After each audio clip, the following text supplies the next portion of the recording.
पहले तेल फिर रसोई।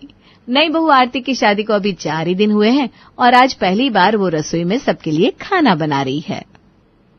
अरे बहू, ये क्या बनाया है भाई तुमने नाश्ते में? सैंडविच बनाए माँ जी। क्या हुआ, आपको पसंद नहीं आया क्या? भाई तुम्हारा अंग्रेजों वाला सैंडविच बर्गर हम लोग नहीं खाते। हम लोगों को तो देसी तरीके का नाश्ता करना ही पसंद है। माँ जी, देसी नाश्ता मतलब सैंडविच कब से विदेशी हो गया?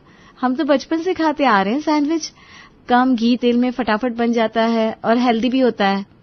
अरे रहने दे बहू, ये हेल्थ की पट्टी पढ़ाने की मेरे घर में कोई जरूरत ना है।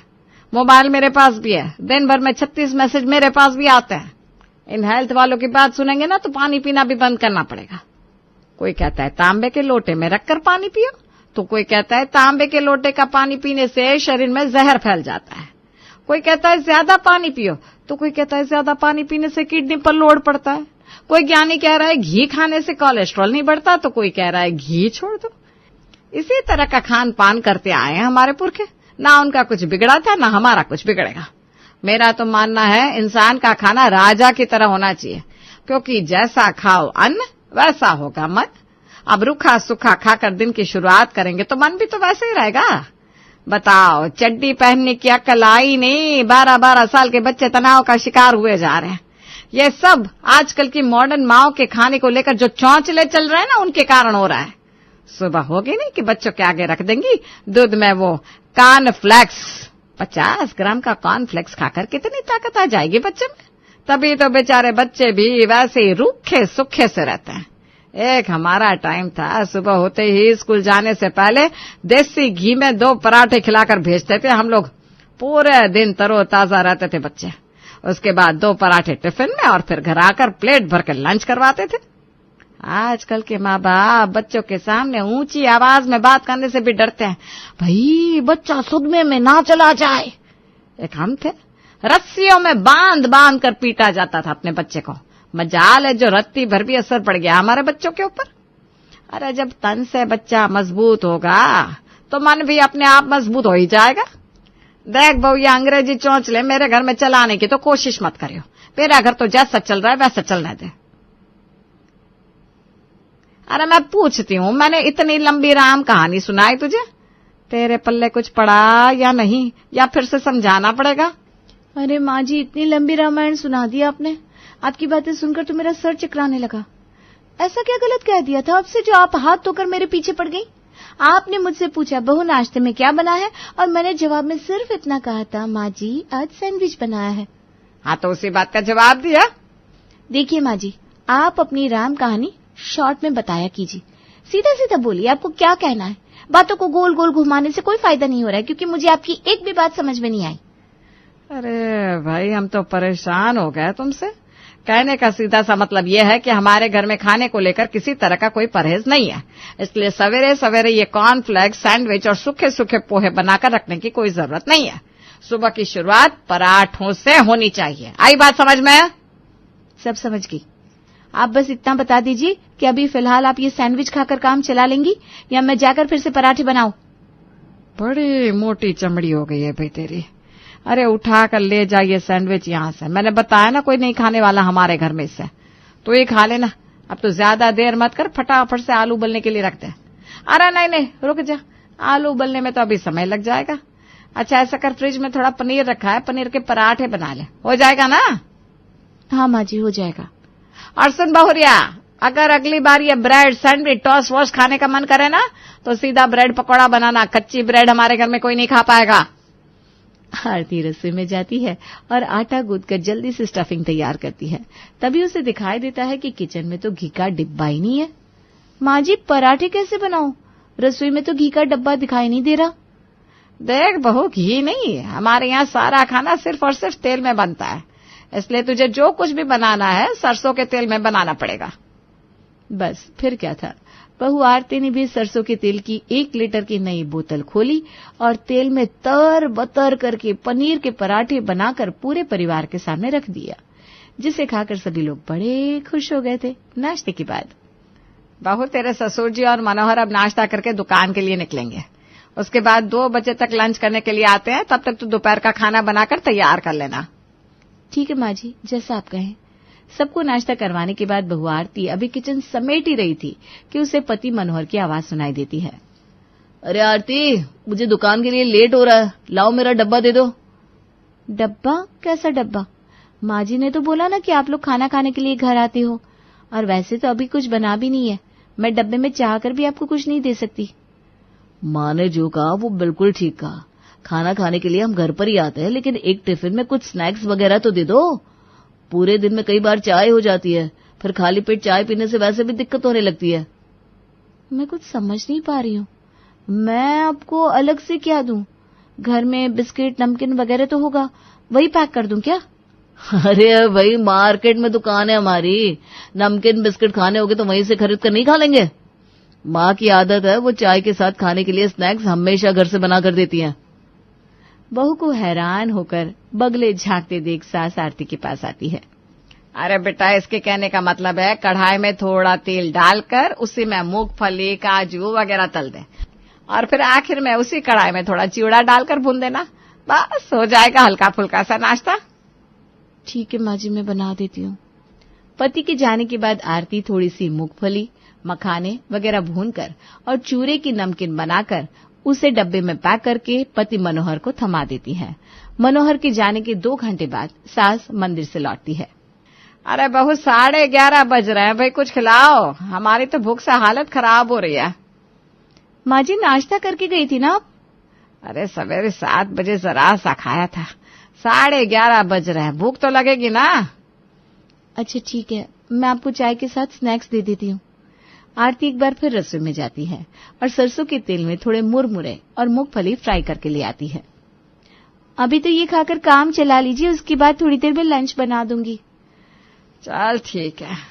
अच्छा सुन, खाने में कुछ अच्छा बनाना भाई, भूख बड़े जोर की लगी है। माँ जी, सब्जी तो मैंने सवेरे ही बना दी थी, अब बस रोटियां बनाना बाकी है। आपको तेज भूख लगी हो तो आप अभी खा लीजिए। अरे नहीं भाई, अपना सुबह का बना टिंडा तुम अपने पास रखो, मेरे लिए तो सब्जी पूरी बनाओ, आलू की सब्जी पूरी और रायता। और हाँ, रायता सरसों के तेल से तड़का लगाकर बनाना। माँ जी, सवेरे पराठे खाए थे आपने और अब पूरी? देख बहू, मैंने तुझे पहले भी समझाया है, खान पान के मामले में मुझे टोका टोकी बिल्कुल बर्दाश्त नहीं है। मैंने पूरी कहा मतलब तू चुपचाप पूरियां बनाएगी। आरती बेचारी चाहकर भी कुछ बोल नहीं पाती और एक बार फिर से उसे सास के लिए सब्जी पुड़ियां बनानी पड़ती है। दोपहर का काम खत्म करके आरती अपने कमरे में कुछ देर आराम करने के लिए चली जाती है। शाम को चाय के समय, आरती बहू, चाय के साथ थोड़ी चिप्स तल लेना, खाली चाय से गैस बनती है और हमें तो बाजार के नमकीन वगैरह कुछ नहीं पाते। तो ऐसा कर, अभी तो चाय के साथ चिप्स बना ला, उसके बाद ना घर में ही थोड़ी बेसन की नमकीन बना लेना। घर का रहता है तो खाने में संकोच नहीं होता। ये बाजार वाले पता नहीं क्या कुछ डालकर बनाते हैं, हमें तो भाई रत्ती भर भरोसा नहीं है उनके ऊपर। सास को चाय पिलाने के बाद बहू आरती सास के बताए अनुसार बेसन की नमकीन बनाने में जुट जाती है। कई घंटों की मेहनत के बाद अंत में नमकीन बनकर तैयार हो गई थी। मैं क्या कह रही थी बहू, अब जब तूने कढ़ाई रखी है ना, तो थोड़ी सी उड़द की दाल के बड़े उतार लेते हैं, मेरे बेटे को बहुत पसंद है, खुश हो जाएगा। माँ जी, ऐसे कैसे बन जाएंगे बड़े? पहले दाल को भिगोना पड़ता है, दाल भीगी कहाँ है, कैसे बनाएंगे? अच्छा तो ऐसा कर, उड़द की दाल को छोड़, मूंग की दाल को गर्म पानी करके रख दे, आधे घंटे में बिल्कुल फूल जाएगी, और फिर मूंग की दाल के बड़े बना देंगे। शाम को चाय के साथ वही दे देना उसे। एक काम खत्म नहीं हो पा रहा था कि तब तक आरती की सास उसको एक नया फरमान सुना देती है और इस तरह आरती लग जाती है अगले मिशन की तैयारी में। त्रिपाठी जी के परिवार का लगभग रोज का यही हाल था। खाने पीने के मामले में सास मंदिरा त्रिपाठी किसी तरह की कोताही नहीं बरतती थी। न वो खुद खाने पीने में पीछे रहती, न ही घर में किसी को कोई परहेज करने देती। कभी पकोड़े, कभी समोसे, कभी ड्राई फ्रूट्स, कभी पूरी, कभी पराठे तो कभी कचौड़ी। हर दिन घर में कुछ न कुछ तेल में डुबकी लगाता ही रहता, जिसे पूरा त्रिपाठी परिवार बड़े मजे से खाता। 3 महीने बीते और बहू ने तेल का खाली कनस्तर लाकर सास के सामने रख दिया। माँ जी, सरसों का तेल खत्म हो गया, आप तेल मंगवा दीजिए, वरना खाना कैसे बनेगा? अरे बहू, अभी 3 महीने पहले ही तो 30 लीटर तेल लाकर रख दिया है हमने। 3 महीने में 30 लीटर तेल खत्म नहीं हो सकता। घर में खाने वाले हैं कितने? कुल 4 लोग। देखो जरा स्टोर रूम में, वहीं रखा होगा। नहीं बाबूजी, आप देखिए ना, मैं लेकर तो आई हूँ ये खाली डिब्बा। अब आप जल्दी से तेल लाकर दीजिए, तब खाना बनेगा। अरे बहू, कैसी बात कर रही हो तुम? तुम्हारे कहने का मतलब है कि महीने में 10 लीटर तेल इस्तेमाल हो रहा है, वो भी 4 लोगों के परिवार में। पानी की जगह तेल पी रहे हैं क्या हम लोग? इतना तेल इस्तेमाल हो गया श्रीमती जी, क्या जवाब है आपके पास इस बात का? अब मैं क्या जवाब दूंगी? रसोई तो बहू के ऊपर है। अपनी बहू से जवाब मांगे ना, यही बताएगी कि आखिर इतना तेल जा कहाँ रहा है। मैं क्या बताऊंगी माँ जी? मैं तो जिस दिन से शादी करके इस घर में आई हूँ, आप मुझे यही समझा रही हैं कि खाने पीने के मामले में हाथ खोलकर काम करना चाहिए। पूरी, पराठा, कचौड़ी, यही तो बनता है हमारे घर में हर रोज। और इस तरह का खाना बनाने में तेल खर्च नहीं होगा तो और क्या होगा? इतना ही नहीं, हमारे घर में तो रायता भी तेल में छौंक लगाकर बनता है। इडली भी सब फ्राई करके खाते हैं। बाबूजी, आपने बिल्कुल ठीक कहा, हम लोग पानी की तरह तेल पी रहे हैं। खैर, मुझे इन सब में नहीं पड़ना, आप तो बस तेल लाकर दीजिए, तब मैं रसोई में कुछ काम कर पाऊंगी। देख बहू, ससुर के सामने खड़े होकर ना ज्यादा चप्पड़ चप्पड़ जुबान में चला। और मतलब क्या है भाई तुम लोगों का? ये पूरी, पराठा, कचौड़ी मैं अकेले खा रही हूँ क्या? 4 दिन सादा खाना बनाकर थाली में रखा ना, तो ये तुम्हारे ससुर जी जो आज बहुत खर्च का झंडा उठाकर खड़े है ना, यही सबसे पहले थाली सरकाएंगे। पापा ऐसा करते हैं? बात तो आरती और माँ की ठीक ही है।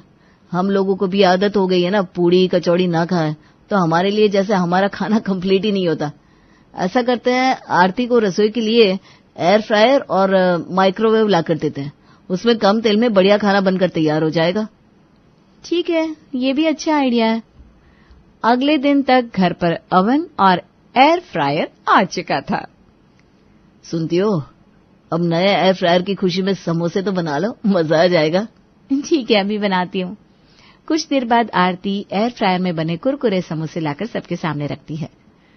बुरा मत मानना बहू, लेकिन ये कोई समोसा है? इसे खाकर तो इंसान समोसे का स्वाद ही भूल जाए। खस्ता तो कहीं से नहीं लग रहा, बस ऐसा लग रहा है जबरदस्ती आंच पर सेक कर ले आई हो। अरे बाबूजी, ऐसा मत कहिए। तेल बचाने के चक्कर में मैंने कितने जतन से एयर फ्रायर में ये समोसे बनाए, और ये फ्रायर बस कहने को तो आसान है। अरे 10 बार खोल खोल कर चेक किया मैंने, हुए कि नहीं। थोड़ा पहले निकाला तो कच्चे लग रहे थे, थोड़ा देर और छोड़ दिया तो इतने सख्त हो गए। ले, इससे तो अच्छा कढ़ाई में तेल गरम करो और फटाफट एक साथ सारे समोसे डाल दो और 5 मिनट में निकाल लो बाहर, हो गए समोसे तैयार। भगवान, हम यहाँ कोशिश कर रहे हैं कि किसी तरह बहू की तेल इस्तेमाल करने की आदत छूट जाए, और तुम हो कि लगी हो आग में घी डालने पर। सलाह देनी है तो ऐसी दो कि कम से कम तेल में कैसे पूरी पकवान बन जाए, या फिर एयर फ्रायर किस तरह से इस्तेमाल किया जाए कि बहू को दिक्कत भी ना हो और बिना तेल का खाना भी बन जाए। लेकिन नहीं, तुम तो जब भी बात करोगी उल्टी ही करोगी। अरे मैं कहाँ से बताऊंगी ये नए जमाने की मशीन कैसे इस्तेमाल करनी है? हमारे जमाने में कौन से फायर होते थे? हमने तो कढ़ाई में तेल डालकर ही तलकर बनाया है सब। कोई बात नहीं बाबूजी, मैं एक बार और ट्राई करूंगी। हो सकता है पहली बार इस्तेमाल किया है इसलिए समोसे अच्छे ना बने हो। आपको पता है, इस एयर फ्रायर में बिना तेल की पूरियां भी बन सकती है। अब बहू, जब तुमने पूरियों का नाम ले लिया है ना, तो फटाफट अपने माइक्रोवेव में बिना तेल की सब्जी बनाओ और फिर एयर फ्रायर में बिना तेल की पूरियां बना कर लाओ। हम भी तो देखा तुम्हारी नए जमाने की मशीनों का कमाल। ससुर जी के कहे अनुसार बहू आरती जाकर बिना तेल की पूरियां बनाना शुरू करती है, लेकिन 8-10 पूरियां बनाते बनाते इतना लंबा समय लग जाता है कि उसकी हिम्मत जवाब दी जाती है। एक काम करने के लिए इतना झंझट कौन करेगा? इससे तो अच्छा कढ़ाई में तेल डालकर 10 मिनट में पूरियों का ढेर लगा देती मैं। अभी तो जो रसोई में थोड़ा बहुत तेल बचा है उसी से काम चला लेते हैं। फिर वो डाइनिंग टेबल पर खाना लगाती है। बहू, लगता है आ ही गया तुमको एयर फ्रायर इस्तेमाल करना। आज तो बिल्कुल करारी पूरियां बनी है। कौन कहेगा कि तेल में तलकर नहीं बल्कि एयर फ्रायर में बनी है? तेल में तलकर ही बनी है, इसीलिए ऐसी दिख रही है। और बहुत शौक है ना जी आपको ये ओवन में बिना तेल की सब्जी बनाने का, तो ये लीजिए, खाइए सब्जी और फिर खाकर बताइए मेरे हाथ की सब्जी में स्वाद था या इन मशीनों में बनी हुई सब्जियों में। आरती, कैसे बदरंग सी सब्जी बनाकर रख दी तुमने। सब्जी के ऊपर तेल की पतली सी लेयर जमा ना हो तो सब्जी सब्जी नहीं लगती। तुम्हारी सब्जी में ना रंग है ना स्वाद। अरे भाई, ऐसी सब्जी बनाओगी तो अपने आप ही भूख मर जाएगी। तेल बचाने के चक्कर में ऐसा बेस्वाद खाना मैं नहीं खा पाऊंगा। किसी ने भी मन से खाना नहीं खाया था और बारी बारी से सभी लोग आधा अधूरा खाना खाकर उठ गए थे। शाम को चाय के समय आरती कुछ मूंगफली और काजू बादाम एयर फ्रायर में रोस्ट करने के लिए रख देती है और उसके बाद सबको चाय के साथ खाने के लिए देती है। बहू, हमसे तो ये सूखी मूंगफली और ऐसे ड्राई फ्रूट नहीं खाया जा रहा। ऐसा कर, हटा दे यहाँ से, मुझे तो बिल्कुल भी पसंद नहीं है। बहू आरती हर रोज एयर फ्रायर और माइक्रोवेव की मदद से कुछ न कुछ नया बनाने की कोशिश करती, लेकिन परिवार में किसी की भी जुबान पर बिना तेल वाले खाने का स्वाद चढ़ ही नहीं रहा था। एक दिन पड़ोसन शिप्रा के साथ बैठी सास बात कर रही थी, तभी बहू आरती चाय की ट्रे लेकर वहां आती है।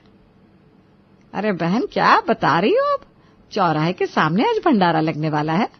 बहुत अच्छा किया जो बता दिया। बहू तो किसी काम की बची नहीं, हम तो वहीं जाकर पूरी सब्जी खा लेंगे। सास की बात सुनकर आरती को गुस्सा आ जाता है और वो गुस्से में सास की शिकायत करने के लिए ससुर के कमरे में पहुंच जाती है, जहां पर उसे ससुर जी छुपकर हलवाई की यहां से लाए समोसे खाते हुए दिखाई देते हैं। अच्छा बाबूजी, मतलब कि आप भी तेल में बने हुए समोसे खाकर अपना काम चला रहे हैं। मैं पूछती हूँ, जब इस घर में किसी को बिना तेल की सब्जियां और खाना पसंद ही नहीं आ रहा, तो मैं इतनी झक मारकर खाना किसके लिए बना रही हूँ? बस बहुत हो गया ये एयर फ्रायर माइक्रोवेव वाला खाना। खबरदार, जो आज के बाद किसी ने भी उन सबका नाम भी लिया तो आप फटाफट बाजार से तेल लाकर दीजिए। अब खाना सिर्फ तेल में ही बनेगा। अरे बेटा, तुम तो बुरा मान गई। ऐसी कोई बात नहीं है। आज तो मैंने वैसे ही खा लिया था, लेकिन आगे से ऐसा नहीं होगा। मैंने कहा ना बाबूजी, पहले तेल फिर रसोई। जब तक मुझे तेल नहीं मिल जाता, मैं भी रसोई के अंदर आऊंगी नहीं। बस फिर क्या था, उसी दिन बाबूजी एक बार फिर से 30 लीटर तेल लाकर बहू आरती के सामने रख देते हैं और एक बार फिर पूरा परिवार तेल में बनी पूड़ी, कचौड़ी और पकोड़े खाना शुरू कर